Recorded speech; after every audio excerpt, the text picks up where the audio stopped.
Hello everyone. Welcome to Net Diligence Virtual Cyber Risk Summit. My name is Heather Osborne and I'm the Director of Global Events and Programming at Net Diligence, a cyber risk assessment and data breach services company. Net Diligence is pleased to bring our thought-leading content to the virtual space with this new webinar series. Visit our website at www.netdiligence.com to get more information about our upcoming webinars and in-person events. Before we begin, I'd like to extend our heartfelt gratitude to our virtual Cyber Risk Summit sponsors, particularly Aspen Insurance, our diamond sponsor. I'd also like to thank our 100-plus speakers for bringing their thought leadership to our program. For today's webinar, we will be using the On24 platform. Right now, you should be viewing the On24 dashboard, which shows the live viewing screen. During the webcast, all participants will be in listen-only mode. Today's presentation is slated for approximately 45 minutes, with 15 minutes at the end for questions. Our panel of speakers will be taking questions throughout the session via the Questions widget. Please type in questions during the presentation and click Submit.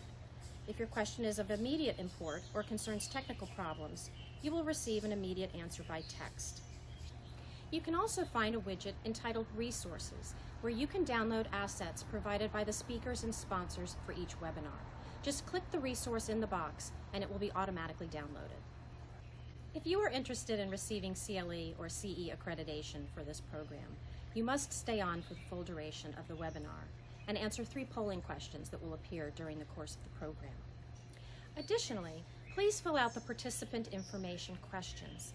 This will ensure that you are correctly matched to the state and professional organization. As a reminder, this webcast is being recorded. After the presentation, you will receive an archive link for further review or for sharing. The webinar will also be available for future viewing on our website. Again, thank you for joining the Net Diligence Virtual Cyber Risk Summit. We hope you enjoy the program. Hi, welcome to session 2 of the Net Diligence Cyber Risk Summit on Breaches. This is the Cyber Claims Handling Best Practices panel. I'm the moderator, Tony Kriesel. I work at Hiscox London Market. I'm a cyber claims adjuster and have been at Hiscox for 6 years. And I've been adjusting claims in the Lloyd's market for about 10 years. And by way of introduction of our panelists, I'd first like to introduce Elizabeth Dill from Brisbois. Liz? Thank you, Tony. This is Liz Dill. I'm a partner in Brisbois' Data Privacy and Cybersecurity Practice Group. A large part of my practice is assisting clients with responding to cybersecurity incidents, both large and small. And we focus, of course, not only on containment of the incident, but also helping clients understand what potential legal ramifications may arise from those cybersecurity incidents across all industry sectors and incident types. Thanks, Liz. Harriet? Hi, Tony, and thank you. So my name is Harriet Bateman. I am a forensic accountant. I've been at Baker Tilly, which was formerly RGL Forensics, for 8 years now, and I specialise in financial damages analysis. So that's really business interruption claims.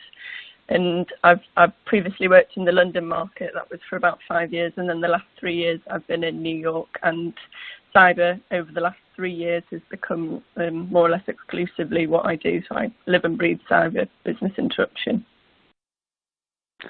Great. Well, you're perfect for the panel, Harriet. And Matt? Thanks, Tony. Hi, everyone. This is Matt Tucci.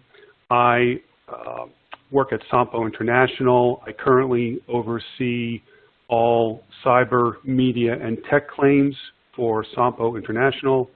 I have been handling claims really of almost all types in the insurance industry for approximately 15 years.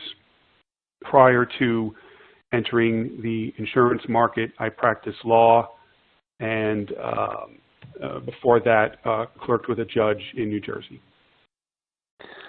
Thanks, Matt. We're going to start with our first.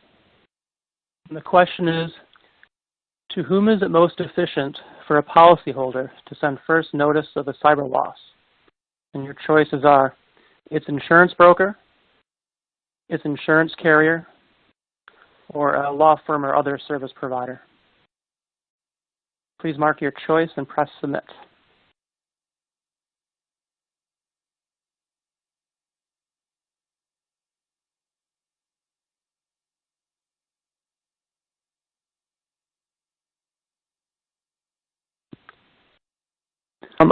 Have a look at our agenda for today. We're going to be talking about pre-incident preparation, incident discovery, incident response and best practices, and then we have data breach, ransomware, and adjusting business interruption loss. And we're going to have an assumption today, and that's that the victim of the cyber incident has an insurance policy. We want to make sure that Matt isn't very bored being our insurance carrier representative. So we are assuming all of our victims have insurance policies, and I hope everybody on listening right now agrees that that is the best practice anyway. And also, I just want to point out that before we get inundated with emails, that our expert panelists have already informed me that in a single incident, a company could have a data breach, a ransomware attack, and a business interruption claim. So I'm now well aware of that, but we thought just for illustrative purposes today, it would make sense to break them out a bit and talk about them individually. And so we'll talk about a little bit about pre-incident preparation first. And we've created a little bit of a checklist, not necessarily to discuss in detail, but we just think best practices for all companies is to have some education and training, probably for their board and as well as their employees.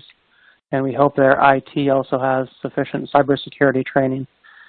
We think companies should have incident response plans that are kind of provide the roadmap for how they handle an incident were one to arise. And also various other exercises for practice, including tabletops. So the company's response team sits together as if they were at an actual incident and work with a law firm or a forensics firm or other firm to kind of talk through and discuss decision-making and how an incident should proceed. And on top of all of that, it's good hygiene to also have that cyber insurance policy not as the one-stop shop to handle a cyber incident, but to support the company in their time of need. So Matt, before an incident is discovered, do you see a role for insurance in general or for the claims team specifically in terms of preparing a client? Absolutely, Tony. You know, in my line of work, by far the majority of interactions I have with insureds are after a claim is made or and after an incident. But when we have the opportunity to communicate and interface with an insured and its broker prior to an incident occurring, those are some of the best interactions I feel I can have with an insured. You know, with respect to a breach situation, the key to effectively responding to most types of breach incidents is speed. And whatever can be done to maximize the speed and efficiency of a breach response will be obviously extremely beneficial to an insured. If an insured and its carrier can connect prior to an incident, to, at the very least, go over what will generally occur when an incident is actually reported, an insured will have a greater level of comfort as to what to expect. A lot of insureds I deal with have been sued before, or they've had maybe more traditional type of claims, and their risk management department and their legal department, they kind of know the drill.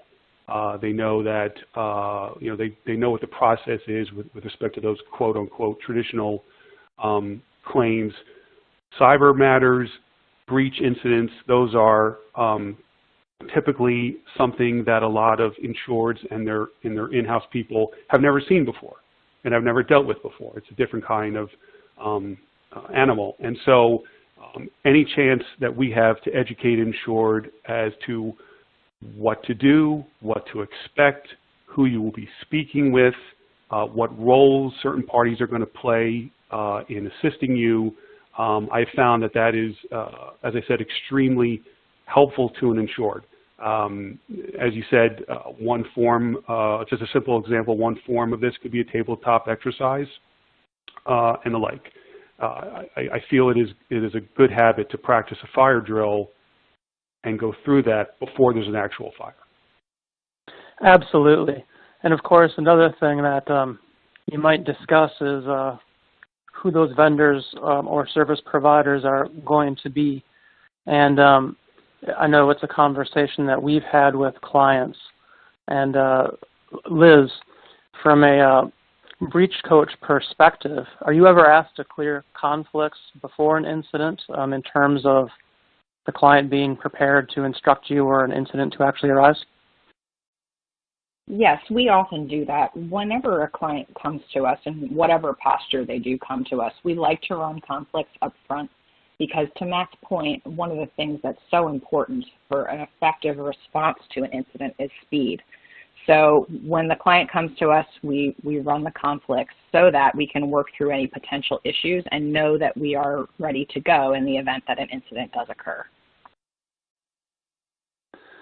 How about you, Harriet, from a forensic accountant perspective? Yes, I think, from our perspective, we're normally involved in the post-loss situation, but I've definitely seen an increase in appetite in the market to what Matt's talking about, really, which is to be involved on the pre-risk side. So, in the education, in the scenario planning, the risk modelling, pre-risk modelling of what a business interruption would look like if that did occur, in which case, the conflict track's already done and we're ready to go. That's great. I think the answers probably would have been different 5 years ago, so it's very encouraging to hear. Definitely. Okay, well, now the incident does arise, and so we want to talk a bit about the best practices for first notice of loss once that incident is discovered. Matt, given your druthers, what's the best way for a client to notify a claim, and to whom should it go? The best way is whichever way results in the insured becoming engaged with breach response vendors the quickest. Again, speed is going back to that. Speed is key. In my experience, claims or breach incidents are typically reported in two ways: via email, either directly by the insured, or more typically through its broker, or via a hotline, phone number, and an expedited process like that. In my opinion, the hotline method is better. I think that's best.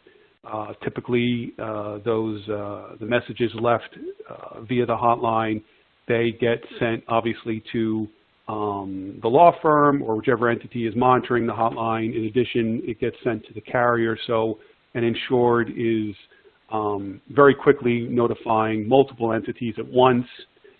Conflicts are being run, as Liz said, quite typically as soon as that information is left on the message, the carrier can pull the policy and start at least understanding the basic coverage that could be in play. So I personally prefer the hotline expedited method of reporting as opposed to the typical send an email to the carrier and wait for the claim to be set up and wait for contact that way. Sure. Liz, do you see anything different, or how, I guess another way to look at it is how often is notification coming to you as Matt describes? For notification comes to us in a variety of ways, a number of which Matt just discussed. For existing clients, we find that it's most effective to set this procedure up as part of their incident response plan. That way they don't have to think about it when an incident happens. We want to get the insurance on board as soon as possible so that the carrier is in a position to quickly, as Matt said, identify the coverages that may be available and respond to requests from us and us facilitating the engagement of other service providers so that insurance approvals can be obtained in as quick a time as possible, because efficiency and speed are very important. And having that process set up as part of the incident response plan makes all of those things happen much more quickly than they otherwise would. We, of course, have the various channels for a number of our insurance carrier partners to report incidents if they come to us through our hotlines, our 24-hour hotlines. That way, we can, if the client is focusing on the initial containment, we can get that process started so that the carrier is put on notice that there may be questions that we have and questions that the client has about coverage, but also to make sure that the coverage is in a position to respond to requests for engagement of forensics, engagement of other service providers, and just generally aware so that the policy terms are met by the client. And Matt, in terms of timing of notification, are you finding that clients are notifying you the day they find or discover the incident, or are you often seeing an email from them that's dated a few days ago via the broker or otherwise? In the past, Tony, I found notice and timeliness of reporting matters was all over the place. Sometimes we'd be notified within an hour of an insured discovering a breach. Other times we would be notified after the breach response was concluded, and we would be presented with a collection of invoices to pay under the policy. It really ran the gamut. Currently, though, I would say in the present day, I have found for the most part that most insureds typically report matters via a method consistent with the level of severity. So, for example, ransomwares are reported via the hotline. They're reported immediately to their legal counsel, whereas a paper breach or a lost device may be reported to the carrier via the typical email notification process, which may take a day or two. I think that insureds now are very well aware of, for example, how serious a ransomware event is, and I found that they are very, very quick to report matters to carriers and get the right parties engaged immediately. A relief to the insurance industry, no doubt. Well, we have our in, so let's start talking about incident response.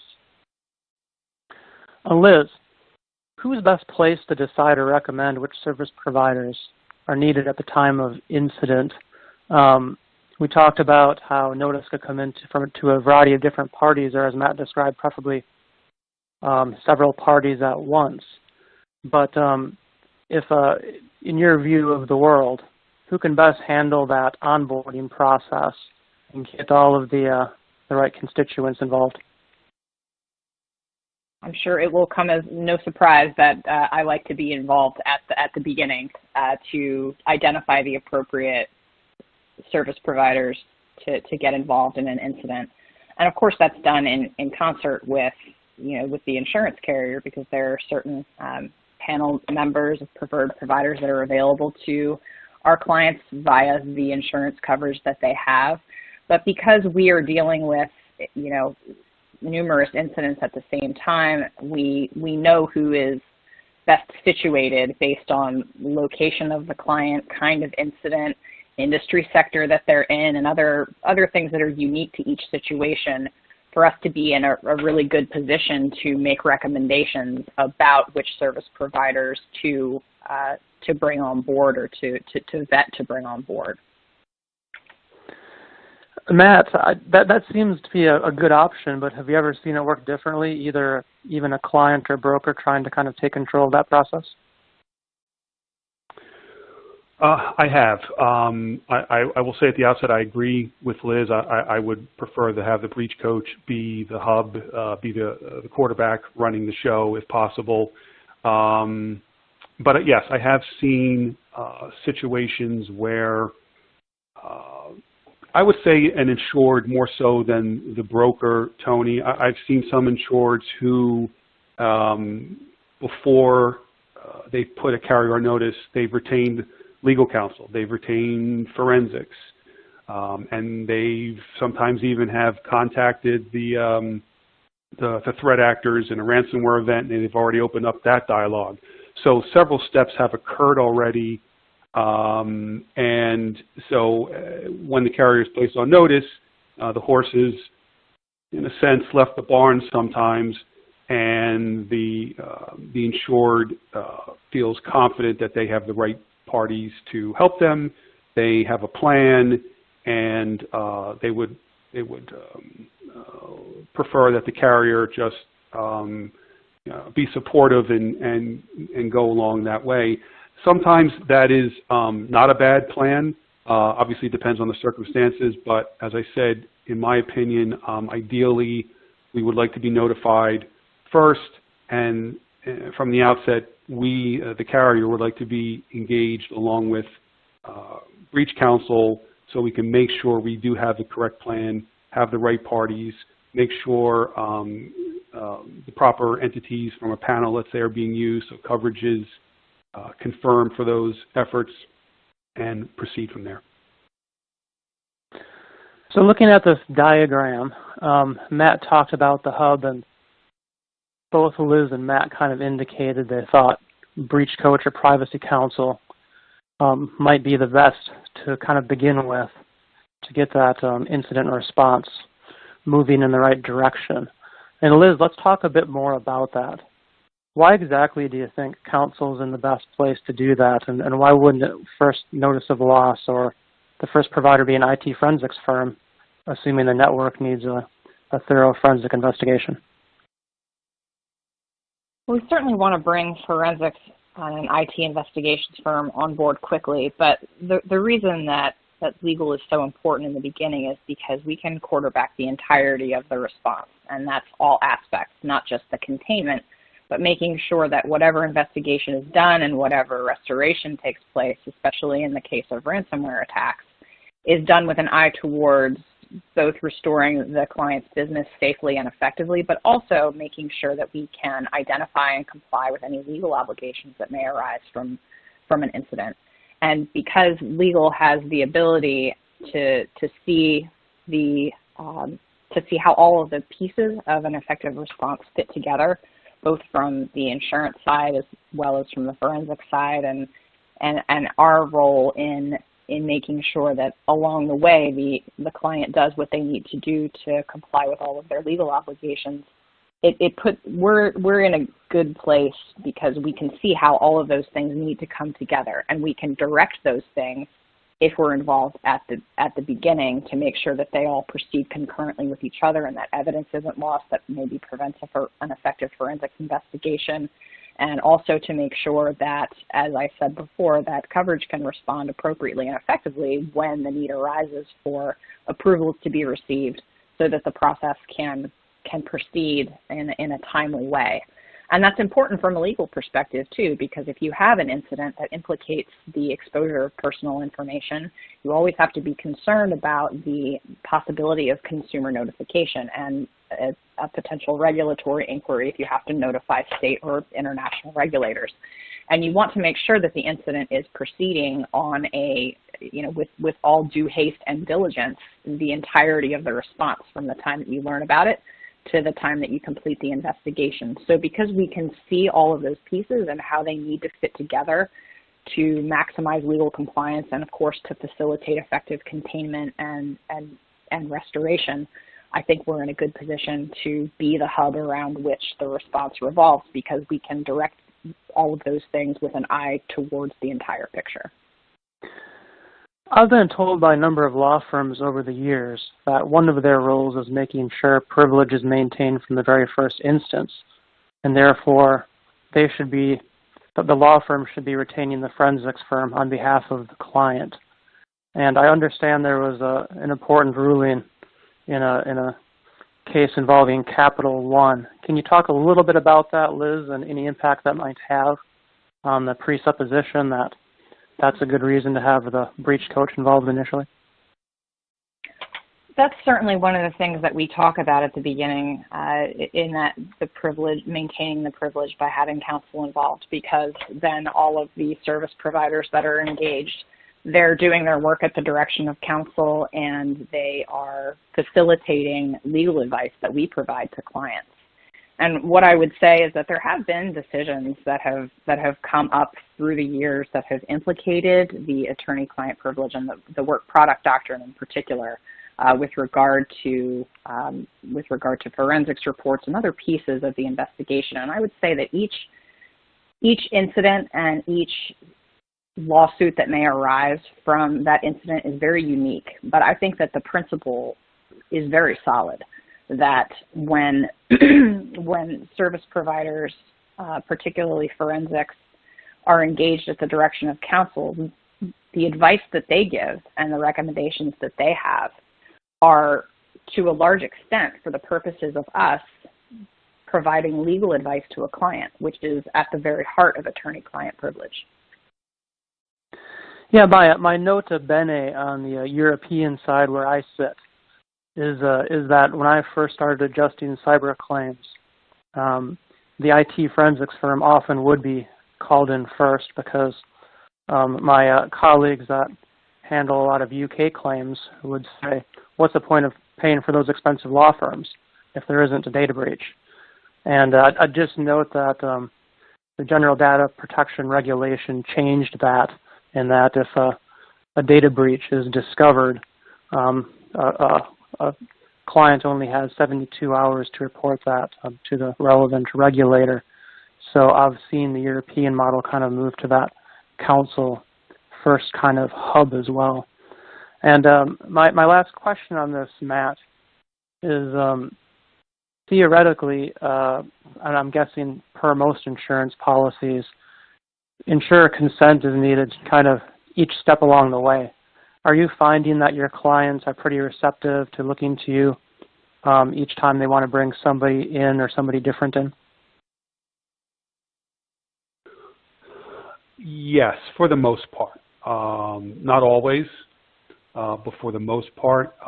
In the past, I would say, 4 or 5 years ago, it was really hit or miss in terms of whether or not an insured would reach out to a carrier and apprise them that they wanted to retain a firm and what the process was and would the carrier approve that.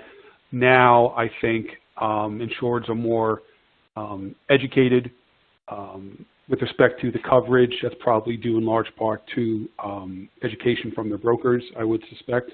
And so I would say, yes, for the most part, insureds are pretty good at reaching out to the carrier throughout the process to make sure that what they're doing is approved. So we have kind of our model now set. Let's talk about a data breach itself. So an accountant is contacted by a client in the morning who tells her that the client received a suspicious email with a Dropbox link, and did the accountant actually send it? And the accountant finding this whole situation strange, that she doesn't remember sending it, number one, and number two, her outbox has several strange emails with odd links in them sent to various clients, and she gets nervous and calls her insurer and her breach response firm. And Liz, you pick up the phone. So what is the first thing you do, and how do you go through the process of helping your client? The first step, of course, is to identify the client's business, and specifically when we're talking about email incidents, the kinds of business that they transact via email. Business email compromises come in all forms, and by that I mean there are lots of different motivations that these threat actors have for intruding on email. Sometimes there's one motivation, sometimes there's 5.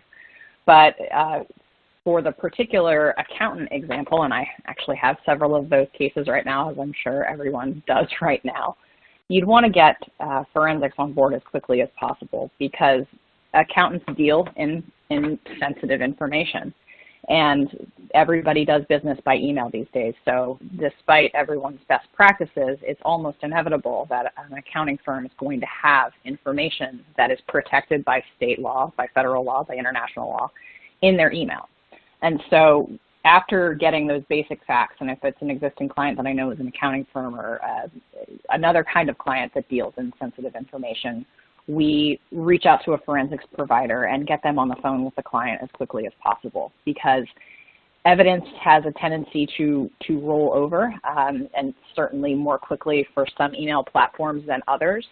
But it's important for the client to understand that they need to commence that kind of investigation as quickly as possible, both to make sure that they have effectively remediated the incident. Insurance providers can provide lots of different, lots of different avenues to respond to an incident like that. But the forensics company can give immediate containment advice. They can get into the email platform and make sure that the incident is contained, but also to start their investigation, make sure that the entirety of the compromise is known, and work towards determining whether sensitive information has been impacted by the incident. Right, and in our example, unfortunately for our poor accountant, there was PII in those emails and customer data was therefore compromised. What's next, Liz? The next thing to do is to determine to what extent the information was compromised. And most of the forensics providers that specialize in business email compromises have the ability to provide additional insight into what information may have been impacted. And sometimes that is the entirety of the mailbox because there's been a mail-client connection, which means that the attacker had the ability to download a copy of the entirety of the mailbox. And then we know that the whole thing is potentially compromised, and there needs to be what we refer to as data mining of the account to determine what personal information was in the account and therefore may be at risk. And it depends on the email platform, it depends on the logging that's enabled, and a number of other things, but that's why it's important to get the forensics on board as quickly as possible so that those determinations can be made and any limitations identified. But the next step, if personal information has been impacted, is to determine the extent to which it's been impacted, the states and countries of residence of the people to whom the information belongs, so that we can develop a picture of who needs to be notified of the incident pursuant to the various statutory regimes that exist. Right, so we have notification to the data subjects. There might also be notification to regulators. And we also open up the policy with, do we want to get a public relations firm in to help the company with crisis management and putting out communications. And then once that notification that Liz is describing is out, do we need a call center to take victim inquiries and perhaps set up credit monitoring depending upon the type of breach. So all of a sudden, this is a very public incident for our poor accountant. Matt, there's always been coverage in a cyber policy, I think, for the third-party element, but in the recent year or two, are you seeing an uptick in regulator investigations and perhaps privacy litigation? Yes. Privacy litigation, I would say, is still rare. Certainly with your bigger breaches, I would say it's commonplace, but if you're dealing with a quote-unquote typical breach involving a small to mid-sized insured, you don't expect a class action to arise out of that or another type of litigation. But regulatory involvement, communicating to regulators, communicating to federal and state government entities, that has definitely increased. That is another reason why, as Liz said, we really do want the breach coach to be involved as soon as possible, be at the forefront of what's going on, have the privilege as much as we can apply to the incident and what's going on. So those are always considerations when we engage counsel, and we explain that to our insureds. Some insureds have questioned, why do I need to engage counsel? I don't see the need. I'm probably not going to get sued, so why do I have to even speak to a law firm? And that's where there's an opportunity there to educate the insured with respect to the reasons I just mentioned, and more times than not, they understand and are happy to have the legal assistance. Well, I am sold on the counsel model. Thank you for that. And we'll move on to our second poll question. Who is in the best position to curb the increasing frequency and severity of ransomware attacks? Is it the insurers that they should stop covering ransom payments? Is it the policyholders? They should invest more in cyber defense and have robust backup solutions? Or is it the government? Should they just simply prohibit ransom payments?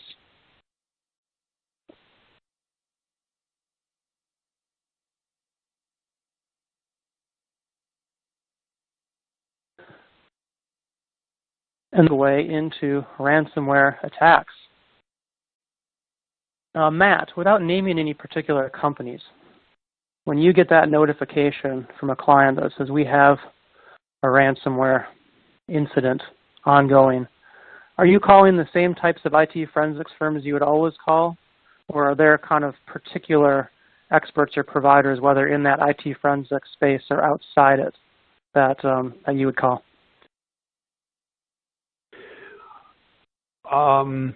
Good question, Tony. We try to retain the right vendors for the right situation. There are some IT vendors who I've had experience with on very large matters that I would not assign I mean, I don't know if I could say any ransomware is a minor matter, but maybe you're not a mega matter. I know some IT firms really have great expertise in extremely large catastrophic ransomware matters, and so knowing the type of insured, what their business is, knowing what variant of ransomware could be at play if that information is available up front, that often does drive my decision-making process in terms of figuring out and determining which vendor would be the right one to respond to a particular incident. Liz, how about a breach coach's role when it comes to ransomware? Are you called initially as well?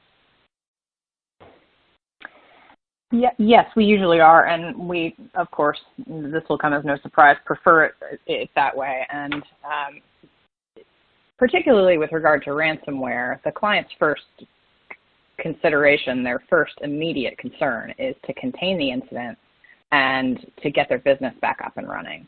And so I think that it's not always obvious to a client who, hopefully this is the first time they're experiencing something like this and they're not a repeat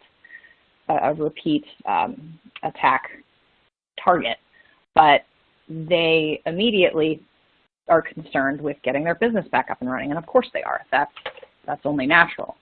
The importance of having legal involved immediately, not only that we know the providers that can provide assistance with restoration and with, if it comes down to it, making the decision to engage with the threat actors to negotiate for a ransomware payment. But we can, again, we see the whole picture, and containment needs to come first. But especially because there are so many ransomware variants now that are trending, that have exfiltration as a component of the attack of data, it's important to have legal involved immediately so that we can make sure that all of the things that need to happen are proceeding simultaneously. Containment, effective evidence preservation to preserve the forensic artifacts that may be needed to determine whether or not there are legal obligations. But also when the client is going through the decision of, A, do we need to resort to paying the ransom? There are a number of considerations that we can provide insight on. And also to talk about what other avenues may be available. And certainly you hope that your client has a backup solution that's available for restoration of their data. But again, if the threat actor group also took a big chunk of sensitive data and they are holding over the client's head the posting of that data, in addition to having the data held in an encrypted form for ransom, those are all considerations that an attorney is able to advise the client of and help them work through. Matt, do you have a role in the decision-making itself on whether to pay or not to pay, or is it being dictated to you after Liz consults her client and her client consults the board and the board makes the decision? I'm involved every step of the way when it comes to receiving a ransom demand and considering whether to make an offer and ultimately whether we should pay. During a ransomware, when we are at the point where we have decided to solicit a demand and begin negotiations to ultimately pay money to the threat actors in order to obtain decryption keys and the like, I have the view that at that point this is like a more traditional claim where I am involved in negotiating a settlement. There are some vendors who specialize in negotiating ransoms, and I am involved in that process. I don't think it is, in my opinion, I don't think it's a good practice to turn that entire process over to another entity without at least me knowing what is the plan, where do we think we want to end up, how many offers and what amounts of those offers do we think we're going to need to put out there in order to reach our desired figure. And you know, I have never negotiated myself with a threat actor, but I think it's good practice to be involved so I can at least, as I said, know kind of what path we're going down, where we want to end up, how do we get there, and any negotiating insight I can lend to the process, I think will result in the best outcome possible. So, Liz, you're in there discussing with your client, and Matt's got a seat at the table giving his input and probably eventually providing his consent if everyone determines that's the best option.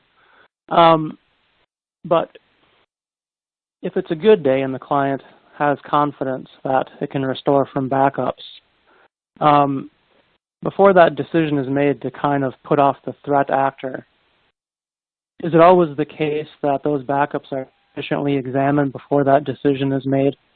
Or can there be some serious problems after you've already kind of put off that threat actor and not responded in time, and then the client gets to work and says, uh-oh, what have you seen?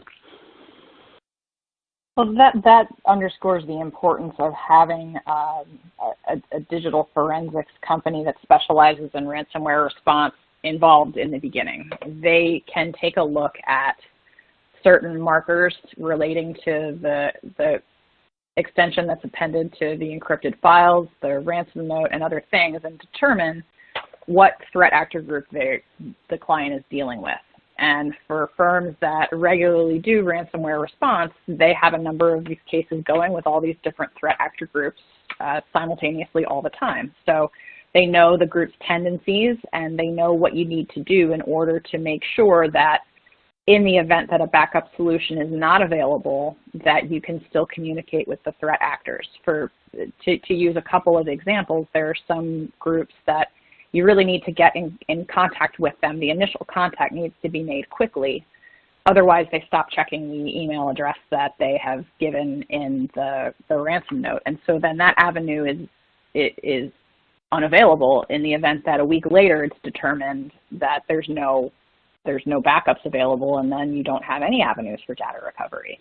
So having that intelligence from a forensics firm, a ransomware-focused forensics firm that sees the current trends and really specializes in negotiation with the threat actors is very important, because they can provide insight about the timing and how much time you have and the sorts of communications you maybe need to want to consider, even if you think you may have backups, because as your question implies, Tony, as I'm sure everyone has seen, that happens a lot. Clients say, no, we have backups, we're fine. We don't need to worry about that. And then, a week later, after a lot of investigation, they realize, oh gosh, we don't have viable backups for whatever reason, and those reasons are numerous. Well, that nightmare scenario that you describe is a great segue into business interruption. Harriet, we know business interruption can result from a lot of different cyber incidents beyond ransomware. But sticking a bit with ransomware, does the size of loss depend much on whether the ransom is paid? In other words, do you find that always going to be much smaller or less severe if the ransom is paid, or is that not necessarily true? No, I don't think. In my experience, anyway, it's not typically a factor. I can't typically guess whether a ransom has been paid, judging by the state of the business interruption loss. I think, it's probably a misconception that if you pay a ransom, then it speeds up the process. I think there's a lot of different things that go into that. And so certainly from the business interruption loss perspective, we are thinking again about speed and how quickly a business can get back up and running and back to the position it would have been. So yeah, I would tend to agree that the decision to pay the ransom isn't always obvious. Well, I think a lot of policyholders would be very worried about that response, but I think that's been our experience too. So delving a bit more into the role of forensic accountant, when you're instructed, what do you do? What's your methodology? So I think it depends generally on when we're brought in. So there's a number of different capacities that we work in. I think probably the one that most people are familiar with is the capacity that was brought over from the property space, and that's the traditional method whereby an insured has a ransomware incident. Once they're ready to prepare that BI claim, they do so, and then we're essentially instructed by the insurer then to review that. And so, that process is a bit lengthier because we're coming in and we're asking essentially, probably similar questions to what has already been asked of them. But, I do think that approach works well for particularly the larger losses where, there essentially needs to be an advocate on each side. I think there are a couple of different approaches emerging in the market, and it's good to see that the cyber market is, keen to. It has an appetite for alternative approaches, right, in the claims process. And I think, particularly in the SME space, their main concern is let's just get this done and dusted quickly. Let's get to a fair resolution. And I think, in that case, there's a few things that we're seeing. One might be a joint instruction, sort of relatively newer concept in the US market, but I think in countries such as Germany, that's been typical practice for a long time. Whereas I think there's other methods such as whereas an insurer might instruct us, but it's essentially to help an insured value their loss. And so at that point, we're getting involved early on in the day before the insured's really even had a chance to think about what that number looks like. They're just saying, help, tell us what you need to look at, and we'll get to that. Yeah, thanks, Harry. That's interesting. You mentioned the issue of being instructed by the insurance company, and then you mentioned collaboration kind of between the client and the insurance company. Matt, in your experience, have you seen policy forms that offer fees for the forensic accountant? And if so, who do you think the forensic accountant is representing? Yes, I have seen policies that provide coverage for those fees, and I've seen a couple of different situations.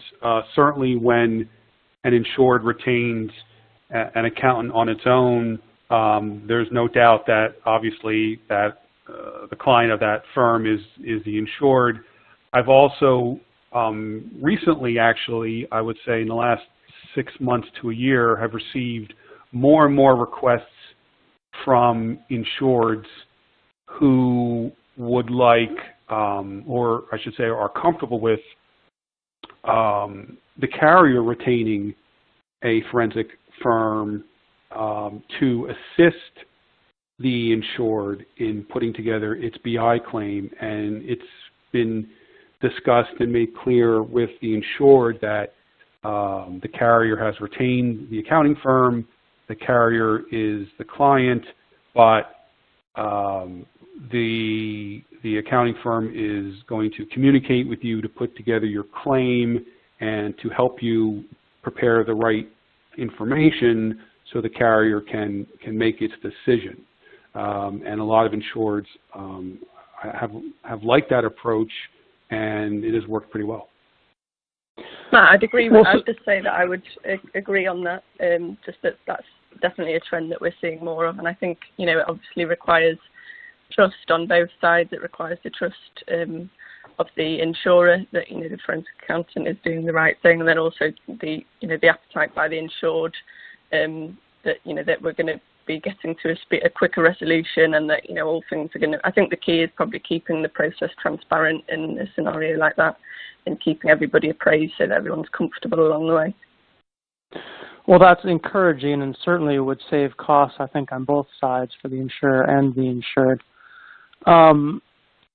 Matt, as the frequency and severity of business interruption continues to increase, what do you do at Sompo in terms of understanding business interruption, and do you consider yourselves experts in business interruption, or are you simply reliant on the forensic accountants?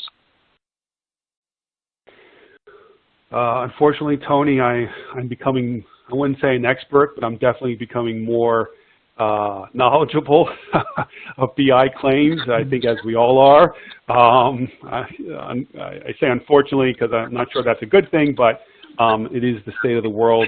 What we're doing at Sompo to deal with the increasing number of ransomware matters and the BI claims that are more typically following those types of claims, we're engaging more and more with our accountant vendors when a breach is not present, just to continue to educate us on some basic principles and basic review methodologies. And what we're doing with insureds, and I really think this is critical, when with respect to BI claims, you know, a lot of insureds, I find, have the view that, well, I just paid a ransom, I just decrypted, my business was down for X amount of days or weeks, now I can just submit this BI claim to the carrier and it's going to be paid because I've already gone through the hard stuff, and now I know this is covered under the policy and I can get my money back that I've lost or that I didn't earn. And what we're doing as soon as BI claims are submitted, we're educating our insureds more and more. We're walking them through the process. We're explaining that the policy doesn't just go away, that the matter still has to be adjusted pursuant to the terms and conditions of the policy, and that we will retain Harriet and her firm to review. And this may take time, and there may be back and forth, and we try to set expectations more and more so insureds aren't frustrated and questioning why this hasn't been resolved.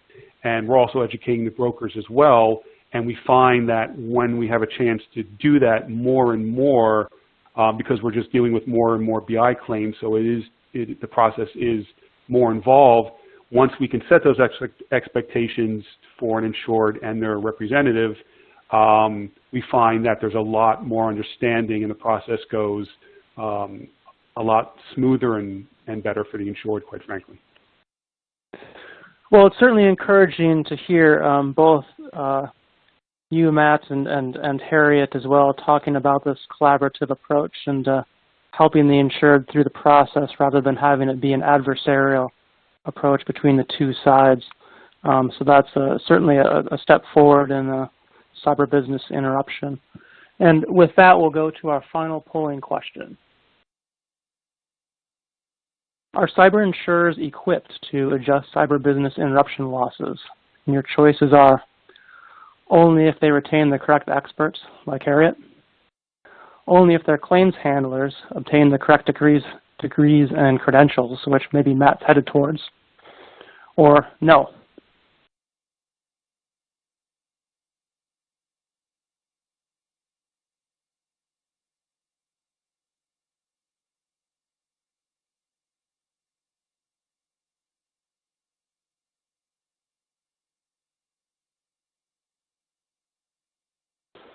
We have time for one final question for our panel.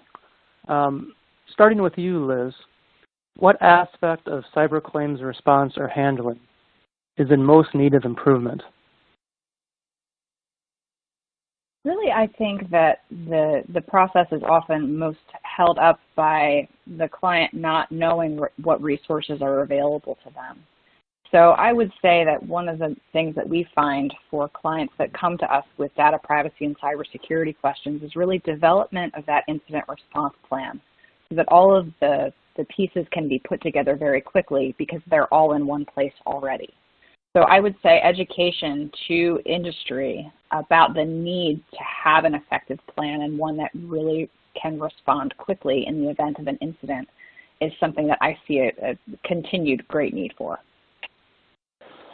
Thanks, Liz. How about you, Harriet? Yeah, I would definitely second that. I think obviously I'm coming from more the perspective of business interruption loss, but I think education is key, and I'm a firm believer in that for all parties involved in the insurance process, be it an insured, a broker, a claims handler. I think, you know, if people are aware of the process and what's going to happen, how things are going to be valued, then it just makes everybody's life a lot easier. Thanks, Harriet. And Matt, what do you think needs most improvement in the process? Well, Tony, I'm going to remain consistent on the education theme, but I guess where Liz mentioned education on a macro level with respect to the industry as a whole, I would like to focus more on a micro level in terms of when an incident is reported. You know, no insured wants to be reporting a breach matter to its insurance company, and obviously, if they are, they're in a crisis.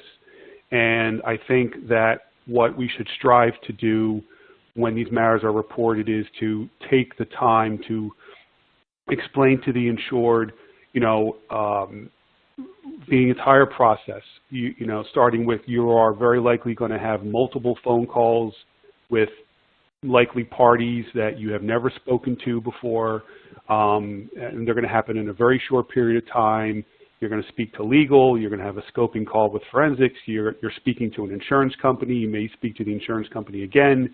And so that's a lot to process for anyone, let alone a company that is dealing with a crisis and a critical situation.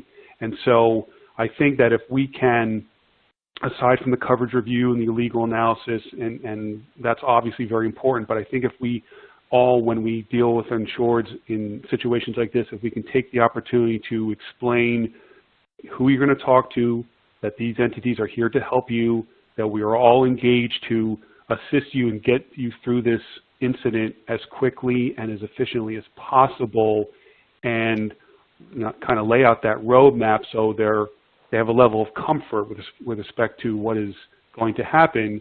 I think that is obviously good customer service, and it's going to lead to, ultimately lead to a good resolution for the insured. So preparation, preparation, preparation. There's our theme. I'd really like to offer a heartfelt thanks to our panelists. Matt, Harriet, and Liz, you all did a fantastic job with great content. Unfortunately, the content was so thorough and well thought out that we don't have time for live questions, but we will endeavor to answer all of the questions that were submitted via email. So please do stay tuned for that, and we thank you all for listening. Thanks, Tony.